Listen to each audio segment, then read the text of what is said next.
Hello. Hi. So, our questions today are what makes a memory?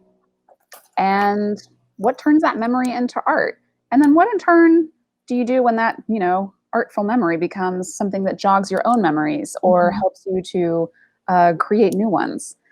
I am Veronica Betancourt from the Baltimore Museum of Art. And I'm Addie Gayoso from the National Museum of Women in the Arts. And you're watching BMA and NMWA. And as always, we are extremely live. Today's episode, if you hadn't figured it out, is focused on memory. So, looking at the work of two artists, Howardina Pindell and also Hyeyoung Shin, and how both of them use memory in really different ways in their work. But thinking about memory not just as something that is a thing that artists depict, but also memory as medium, um, as well as a form of personal expression, political expression. Um, so I thank you for joining us and invite you to stay tuned because halfway through the program, we're going to be joined by artist Hyeyoung Shin live to talk about her work that is going to be up at the National Museum of Women in the Arts, as well as her process. But for now, I would like to take us back to 1980 and look at the work of artist Howardina Pindell and her foundational video piece called Free White and 21. And I'm going to show a clip now.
Oh, so I am seeing a note that folks don't have sound when the video clip was playing. Yeah, I was having trouble with that as well. I didn't hear Hmm. it. Okay. Well, in that case, let's do some super fast troubleshooting. And I'm going to see if I can play that clip again from a different source. And see if we can keep moving. And as you're troubleshooting, I was thinking a little bit more about this notion of memory and how we, as humans, often have collective memory as well as personal memories about particular moments or experiences that are sort of human experiences, universal human experiences, and how those memories are in a lot of ways kind of they're fickle, right? We all have sort of different experiences with those memories. We recall different elements of those. So this idea that memory is both a sort of a universal experience and also this very personal experience, but that memory is so fluid. I think that's a really interesting aspect of both Howardina Pindell's work. She's experiencing or sort of sharing her own points of view, but also when we talk more to Hyeyoung Shin, her ideas of memory are both collective and personal. So I love the idea of memory being this very fluid concept, both for individuals and for collective groups. Yeah, well, and I think one thing that we can also bring up with kind of how memory gets used is that in the case of Howardina Pindell, she began creating this work in response to a very serious car crash that she had experienced the prior year, where it really affected her memory, and she needed to use her art as a means to kind of reconstruct different life experiences that she had had. So I think we are.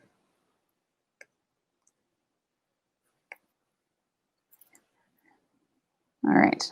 I'm going to try taking myself just to audio. Thank you all for working through this extremely live experience as we promised. And see if we can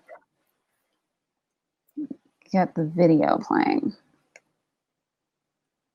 for you. Okay. So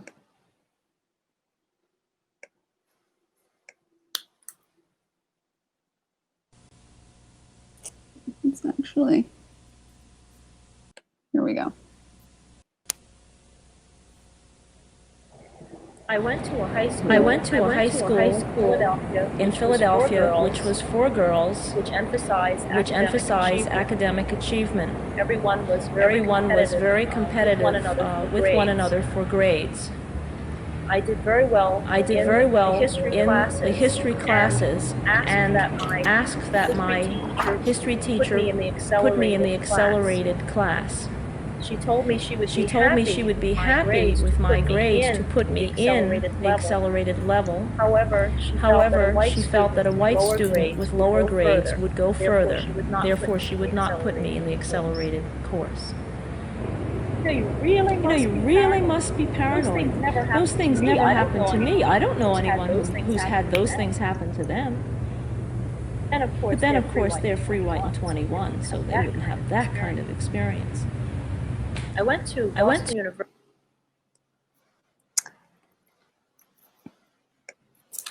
All right.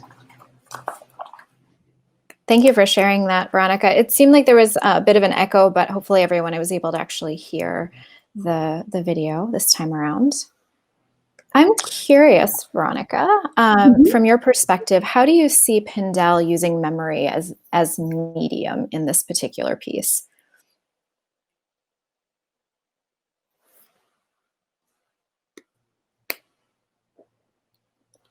So in this particular piece, I think that memory as medium, you sort of see in some of the stylistic choices that Pindell has made, in that you've got her playing, and just to be clear, Pindell is playing both this character of a kind of generalized stereotype of a white woman in the art world.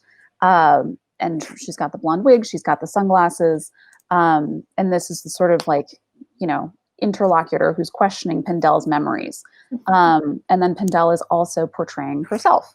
And so there is this autobiographical quality. And I think there's something really interesting in that, you know, memory is not something that I think comes out as this sort of continuous or cohesive form.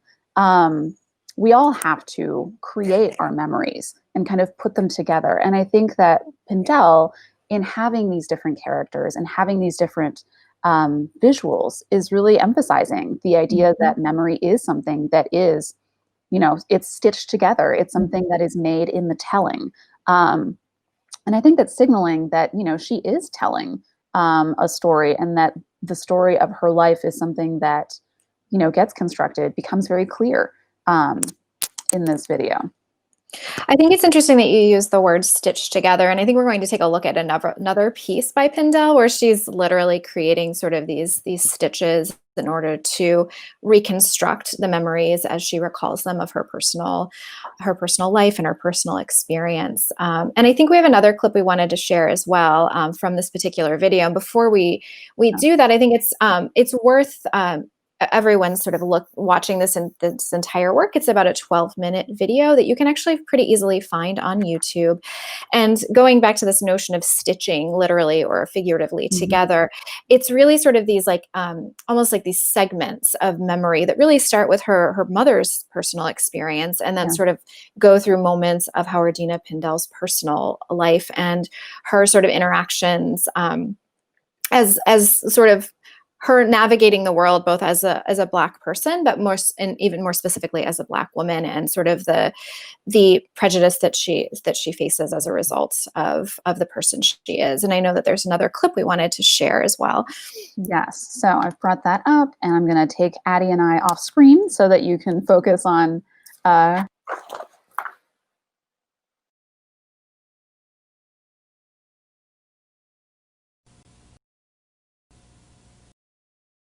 White women that women come in looking built in, I believe, the early 1800s.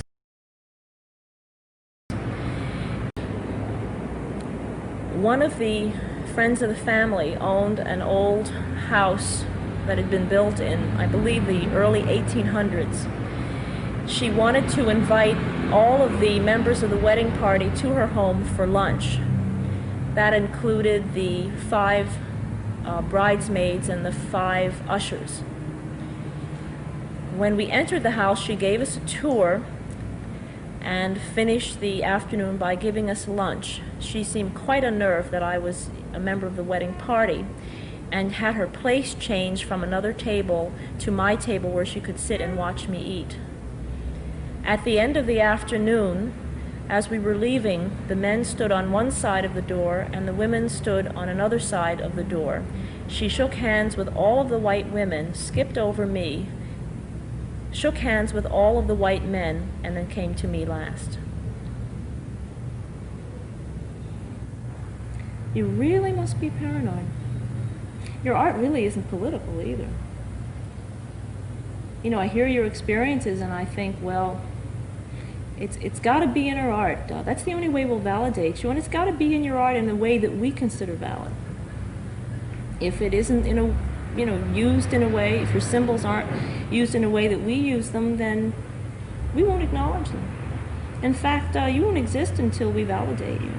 And, if you don't want to do what we tell you to do, then we'll find other tokens.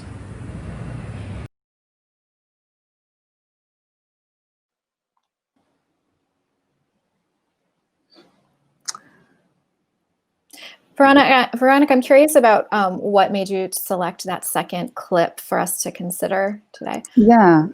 So with that second clip, I think it's really interesting to see how Pindell is choosing to relate both a personal experience alongside a sort of voicing of a larger kind of systemic narrative of racism and practice of discrimination and, typecasting or stereotyping of Black artists. Pindell was very involved in feminist art circles in the 70s and 80s.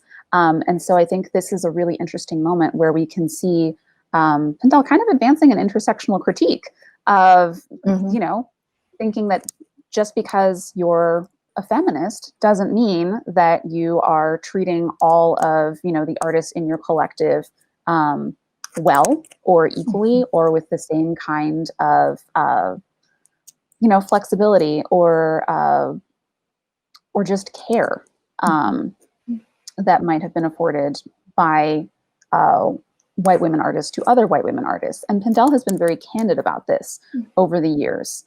And so I think I want to bring up an image of another work of hers. And actually, I'm going to take us away for a second so we can make this larger.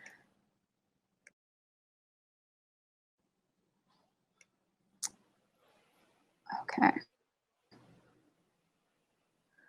So here we have a piece that is kind of contemporaneous with Free, White, and 21. And this is called Autobiography, Japan, Tombo no Hane. And it's from 1982 to 1983. And you can see that this is some of the work that Pindell was making at the time.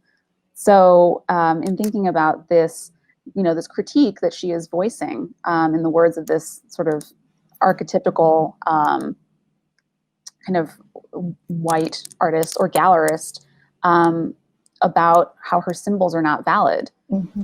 I think this is a place where we can see where, for Pindell, she is working with, these really sort of, I think, very richly evocative materials. There's paint, there's all of this paper. It has really the quality of kind of a personal diary in a way in terms of the materials. But,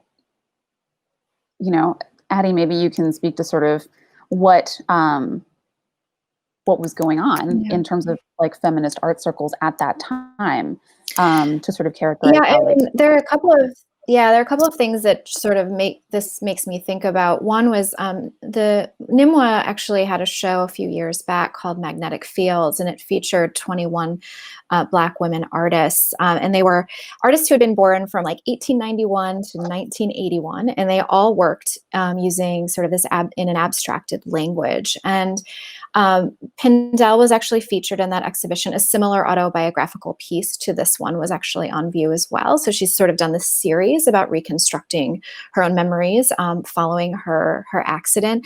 But I think one thing that really struck me both about the video and that show at large, and I learned a lot about Black women artists working, especially in an abstracted mode, but trying to use that vocabulary and that language to express personal experience. It makes me think of another artist, Mildred Thompson, who has risen in popularity over the last few years, but was largely unknown during the 60s because she wasn't gaining representation in the gallery world. And she was actually told by a gallerist at one point that if you just had a white woman bring your artwork in to show us, then we would consider it more seriously. And that makes me think a lot too. So the second point is that Howardina Pindell was really influential in creating a gallery space called the AIR Gallery, or AIR Gallery, that was a collective of women artists. They founded the gallery in 1972 to create a different kind of space for women artists. If we think about the art world in New York, especially in that time period, galleries were largely by men. They were very rarely accepting the work of women artists. Museums were not really showing work by women artists at the same rate that they were showing work by male artists, and certainly artists and they're of color. Still not. And they're still not, which is one of the reasons we do this program, right? One of the statistics of that time period was the Whitney Museum's biennial in 1972 only selected work by 5% of the work in that particular exhibition was by women artists. And I don't know the percentage of women of color, but I'm guessing it was little to none at that time. So Howardina Pindell was actually really influential in developing this AIR gallery, AIR Gallery, which still exists today. It's meant to be a non-commercial, it's a sort of a collaborative endeavor.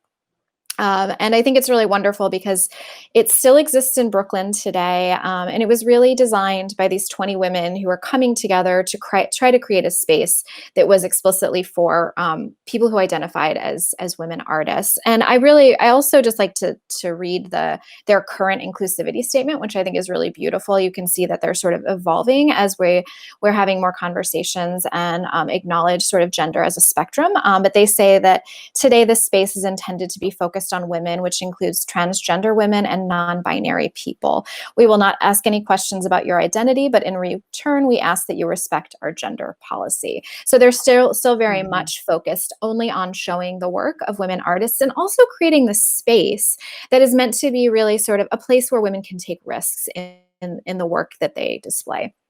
Absolutely. Well, and that within that, the category of womanhood becomes even more expansive. Yeah. And just, gender is something that is recognized as a construction of its own. Absolutely. And not something that has to sit in a binary. Mm-hmm. So I want to make one last note about this piece, and that is that you see all of these little hole punch circle details. And Pindell is known for her use of the circle, and I think this is a place where personal memory having direct formal connections to her artwork is really significant, in that she's talked about how when she was a child, she and her family were traveling by car through southern Ohio, northern Kentucky, and she noticed that at a diner where they were being served, that the serveware that they had been given, the cups and the plates, had dots on the bottom, and that not all customers' plates and cup, had dots on the bottom.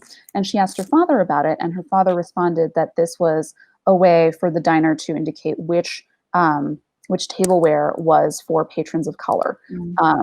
And so that sort of initial questioning about like, what is the meaning of a circle, has just launched a tremendous exploration of both this kind of personal memory, a kind of social inquiry about like the nature of the circle, and it just shows up in her work over and over. So I think this is a great way of showing how memory can really give a personal and sort of social context to something that seems as abstract as a circle. But with just this, brief look into how Howardina Pindell has been working with memory, I'd like to turn to another artist who also works with memory and also works with paper, but in a very different way. So, Addie, if you'll give us a little intro to... Absolutely, yeah. Our special guest today, we're really thrilled to have her, is Hyeyoung Shin, and she is actually a Kansas City, Missouri-based artist. And just to tell you a little bit more about her, she earned 2 BFA degrees, one in painting and one in printmaking in South Korea. And she immigrated to the United States about 18 years ago. And she's with us today to talk more about her practice. But before I pass it off to her, she did earn an MFA at the University of Buffalo, and she currently is an associate professor of print media at the University of Missouri in Kansas City. And I really appreciate that she's with us today because she taught earlier today and she's jumping on for a live call with us. So Hyeyoung, thank you so much for being here today. With this idea of memory that we've been talking a little bit about, I'd love to hear more about your work Tide, which will be actually on view at NMWA starting in October. But to take us a few steps back, I'd love to hear more about sort of the works that preceded that in your body of work and how they tie into this idea of memory. So welcome to the program. Thank you. Thank you so much for having me. Can you hear me well? Yeah, we can hear you great. Perfectly. Thank you. Thanks. This is actually an amazing opportunity for me to talk about my work. I never really pay attention to how the memory shaped my work and also shape as kind of like adult, I think. So I think this is amazing chance for me to kind of consider that part more deep in the depth. So as an artist, I think I always seek to find my own medium or language to communicate with my viewer. And when I kind of initiating or brewing some idea of like each individual project, I sometimes discover that my own memory could be the element or true language that could speak up about myself. And in my perspective, a course of our memory used to produce both ways of creating process kind of simultaneously. And this kind of simultaneous process allow us to create collective memory as a member of society and also distinctive memory as an individual. So people revisit their memory to draw out the kind of like a relative and various memories with the event to produce a new memory in that very moment. So therefore, I think memory cannot be seized or stop its own creation. So even if I kind of show work from my own memory as my kind of background, there's still kind of like a a way of communicating with my viewer to create a new memory at that moment of like a artwork. So so I have this slides with us right now, and I'm gonna just explain a little bit about it. And this is the installation view of We Are, which took place at the Big Orbit Gallery, Buffalo, New York in 2010. And I kind of create this series is to study concept of memory drawing. And that was the first kind of attempt for me to kind of using the memory as my primary medium.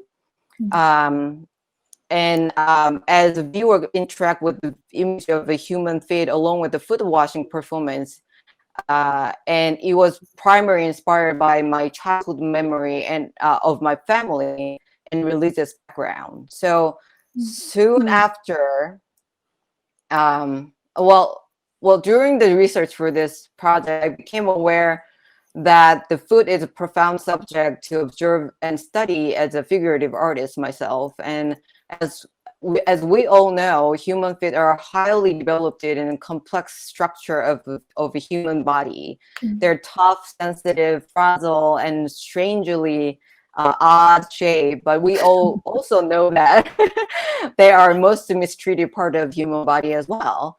So, and to me, most importantly, human feet connect to my memory of my mother, and it always struck me by her coldness and lifeless fit figure due to her long-term terminal illness, and her yellowed bony feet always wanted to be warmed and held. And so I, as a young girl, I massaged and washed her feet as many days with with my hands to help her fall asleep or reduce the pain. So I felt like that kind of like a memory just give me a sense of like I wanted to do create some artwork out of that memory. So once I started drawing people's feet, I had this kind of urgent quest to myself to wash them as I wash my mother's. As you can see in the slides, that's a kind of like shot from my performance. So in the yeah, sorry. Well, go ahead. if I could just, one of the things that I think is super interesting here is that you're not treating memory as static. Memory is something that's really dynamic, and here it's so dynamic that you're actually recreating the motions that were familiar to you. And so I think that that is a really beautiful connection in terms of, memory is something that we don't just depict, but it's something that we can enact. Right. And that you're sort of inviting people into a memory with you with this foot washing performance.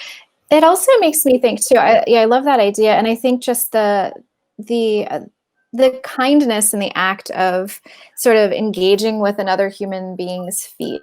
It's not something that everyone would be certainly willing to do, right? And I think that your point, Hyeyoung, is such a beautiful one, that you're not only thinking about your own memories as part of this sort of material or subject, but you're also helping your viewers and your participants create their own memories about their experience with your artwork. And often I think that's, that's most easily done when there's a performative element or a participatory element to your work. So I think it's really beautiful that you've really engaged people, not just in the act of looking, but actually feeling and participating in that process. Yeah, thank you for mentioning that. I think the memory of my mother just shaped me as who I am right now. And one of the biggest life lessons she always taught me to share my kind of like lesson with other people. So she taught me how to love, and she told me, so I just wanted to share that kind of like a lesson with other people. And then I was thinking that the love can be kind of like a contagious, not only just virus, but love can be, we cannot really see people like in that close kind of contact. We've been kind of like take that like closeness granted. We never really value that as the kind of like a amazing human activity that we could do because we could do every day. But now we know that how we miss that closeness.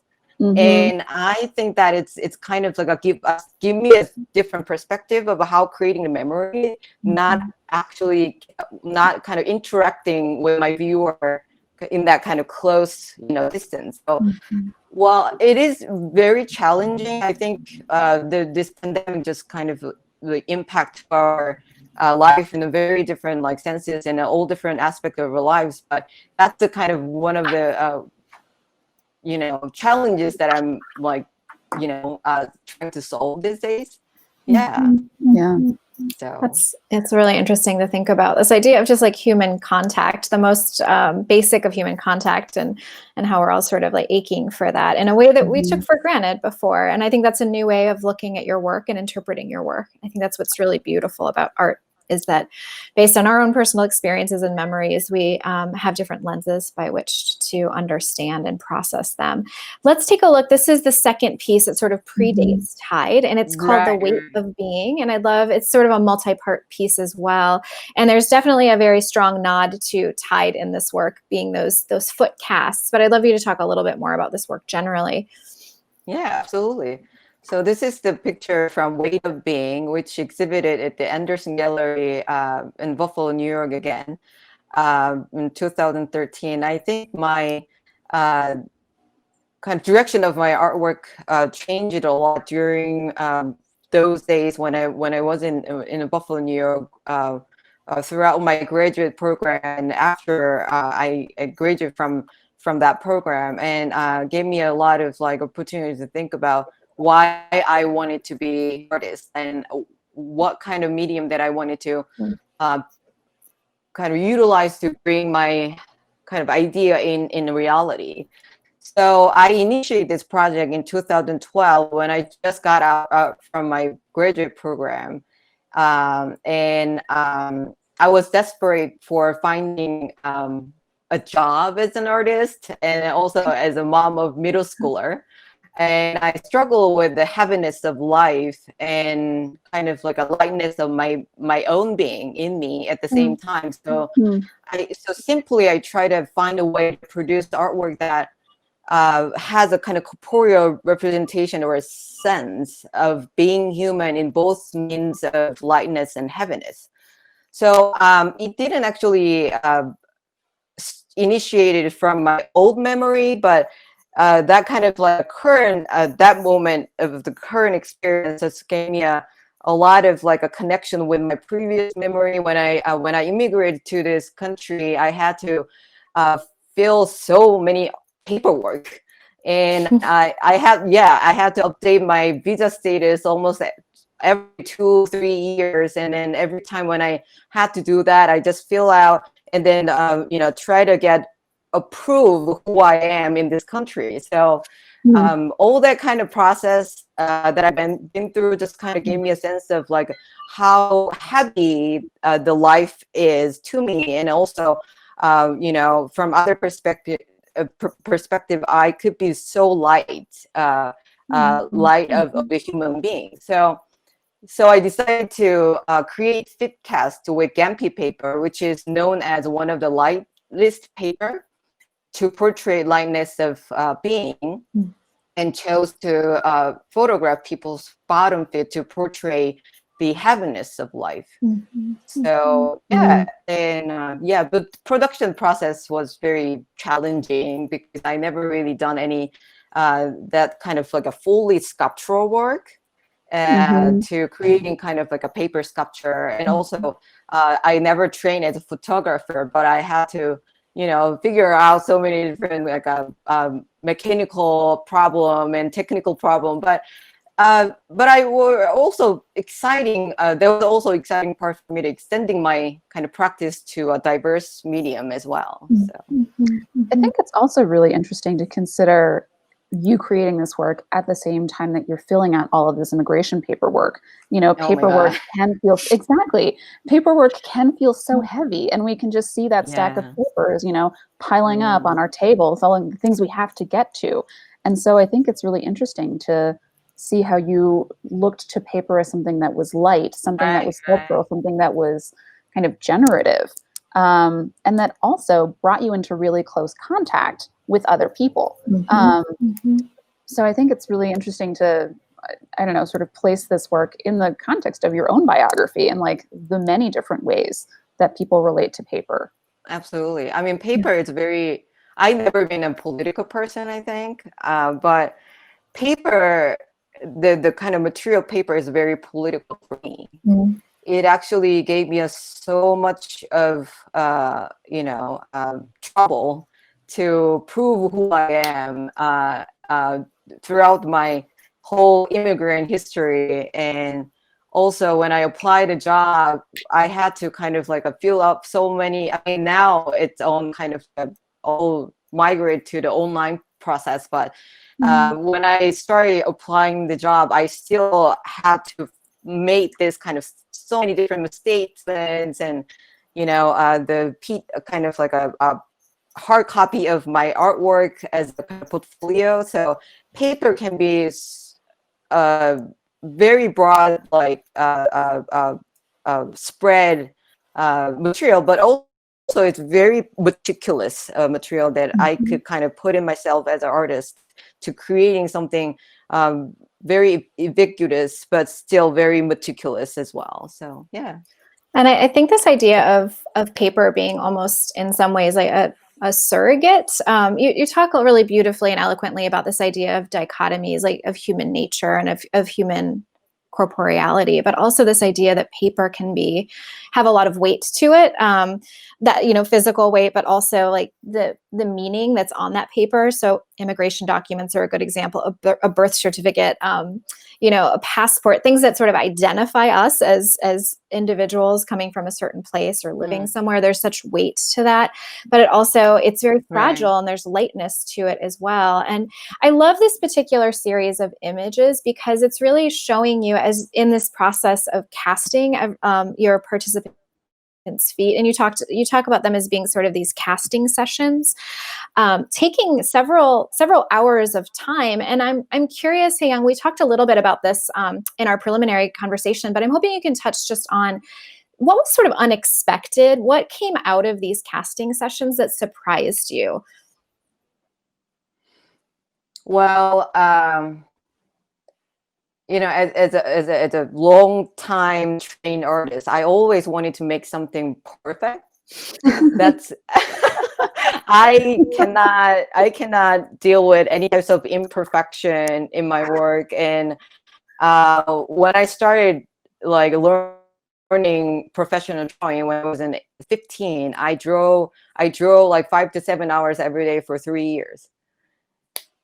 So I'm not sure that you have like seen some of my drawing, and I cannot do any kind of sketch style or gestural style of drawing. It's really bothers me so much. I'm more like it. I know, it's what kind of artist she is. There's all kinds of artists. I know. I'm really analytical, and like the way that I portray or creating something is I have to be always perfect. And it just kind of kills me all very different kind of like ways. But after a few casting sessions, I just learned that some of the cast actually came from very imperfect. And with so much kind of like a noticeable dent and some like shape of foot that's kind of distorted, and I couldn't help myself to fix it because there's no way to fix it. But it allowed me to accept that as reality. And it also reminds me of, how can I say it, like human. We're somehow imperfect, but we are perfect in a way of like characterize our lives ourselves in our lives. So that's a kind of like a unexpected lesson that I have. It was quite amazing. I mean, it took me quite a few sessions to admit that I'm never going to be able to make a perfect sculpture out of this kind of like a whimsical and fragile thinnest paper in the world. But it taught me so much. And then all this conversation that I was able to make with my participant, they're just like open their heart right away. once I started touching their feet, somehow we just kind of like all this kind of secret just pour out from our hearts. It was amazing. And yeah, some of them are, yeah, I feel like I became priest to them. Well, I mean, and if you think about it, there is such an intimacy in touching a person's foot. Right. And, you know, I think a lot of folks can be either very vain or very sensitive about how their feet appear. And That's so right. to have their feet kind of cast and sort of recognized or like made into an artwork um, is a real transformation. And I think something that I can, if I'm imagining like my own feet getting cast, it would be an experience of, I don't know, almost like wanting to reflect on everything that your feet had been through. Right, So right. that as you're kind of putting on these layers, you're at the same time sort of like excavating these layers of memory and fusing them with the paper. Absolutely. And I love Yeah, this. one of my youngest. Yeah, go No, ahead. no, absolutely. Go ahead. Okay, so one of my youngest participant was 6 years old, and soon after I cast off his feet from his two tiny feet, and he told to his mom that, oh, they're not looking like my socks. So cute. Yeah, that was another kind of unexpected moment. I was like, yeah, well, they look like your fit. Yeah, well, I never thought about that. It was quite interesting. Yeah. I really like that. I love that you mentioned you've worked with a lot of different individuals to cast their feet, and I think Veronica made a comment about this idea of what feet have been through and sort of the motions. And I think that's a nice segue to this last piece, which, as I mentioned earlier, will be on view at NMWA starting October 8th in a special exhibition called Paper Roots, which features 21 artists from all around the world whose work is primarily in paper. And I'm really excited to see it. For those of you who can't make it to the museum or don't feel comfortable doing so, there will also be an accompanying online exhibition. So you will be able to sort of experience some of these works from the comfort of your home. But this particular piece is called Tide. And we have a few minutes left. I'd love to hear a little bit more about this particular work and sort of the memories or the ideas that sort of undergird it. Yes, thank you. Tide is an ongoing foot casting project that I've been working for almost 7 years, and I wish to continue creating more as my lifelong project. Well, as I already mentioned, I learned so much about my kind of like what purpose of my art throughout this process. So I think I could discover more when I kind of like pursuing this particular project as my lifelong project. And well, one of my ultimate goal that I wanted to achieve through my art is to kind of connect with people. So I think that kind of casting session allowed me to kind of like creating a memory with my participant and also connect with them much more kind of like an intimate way. So yeah, so well, the idea of lifelong project started when I took down the exhibition Weight of Being, which I just show you in the previous slides, and I felt that the project was somehow incomplete, and I wanted to make more foot casts. And the casts are installed on the gallery wall to the floor to create kind of theatrical representation of a human journey, with my hope of remembering us as we walk together through our history, even during challenging time like we have. So I also hope the installation reminds us of sense of belongings where we can define ourselves as just kind of human being. And the installation idea of creating this kind of movement from the wall to the floor started when first Women's March happened in January of 2017, and it continued to happen like for 3 years for now. and started envisioning the installation to present how this powerful march has been impacting not only for women, but also all human lives as we witness. So it was a quite heartwarming moment for me to see. There's so many people advocate women's and also human rights, but also a very heartbreaking moment for me to watch that this kind of like a century old issues were still remaining with us. So in this respect, I wanted to kind of remind us that we need to keep our feet on the ground and continue to work together to change, make changes.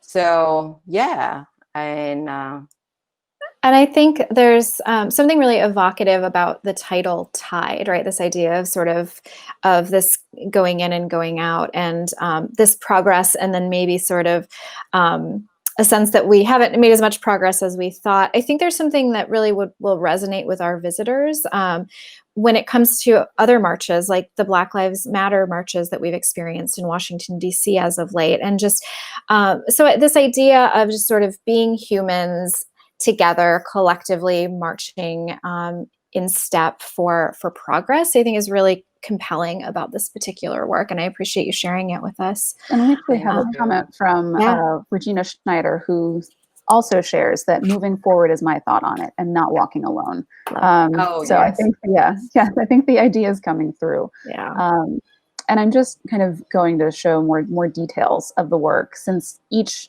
foot casting is individual. And so I think it is a really beautiful expression of how you're trying to connect sort of the collective memory to the individual memory, and really showing how it's in this process of relating to each other that we build that sense of collectivity and that sense of shared experience. Thanks. So can I talk a little bit about the new version that we'll be showing at the National Museum of Women in the Art? Please. Okay. So when this particular project had selected to exhibit in the Woman to Watch 2020, the exhibition title will be Paper Route. And I proposed to add more pair to creating more kind of extensive version of the installation. But the pandemic hit, and I was already scheduled 30 different casting sessions from like mid-March to April. But the pandemic hits Kansas City pretty hard from the very early March. So the lockdown order just kind of like a confirmed, and couldn't really make that happen. So I just kind of like have this kind of how can I say, kind of like a immediate instinct that I had to find a different way of like creating the fit cast without having a live model in front of me. So I did a plaster cast with the molding medium like alginate. So it only takes like a 10 minutes or 15 minutes to cure of the molding. So I can pour the liquid plaster to creating this hard, sculpture of people's fit. So I was able to make 6 pairs of fit, plaster fit casts. And then I was able to make 16 paper casts out of that. So I made a really quick kind of response to that pandemic, and it didn't actually fulfill my original plan of like creating 30, more casts, but I was very happy that I could add more, 16 more in that kind of new version of the exhibition. So yeah. Oh, well, thank you for sharing that update on, constantly shifting process and adaptation. I want to thank you for joining us today and share a couple of comments. Mary Montemayor Engelhardt, I think, really loves your work. She says that you're amazing and that she's so glad to catch this interview. We also have, some other thank you messages from folks and regrets that they have to go back to work meetings. But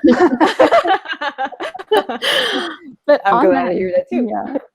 But I guess on that note, I want to thank everybody for joining us today for Thank our you. third episode of BMA NMWA Memory.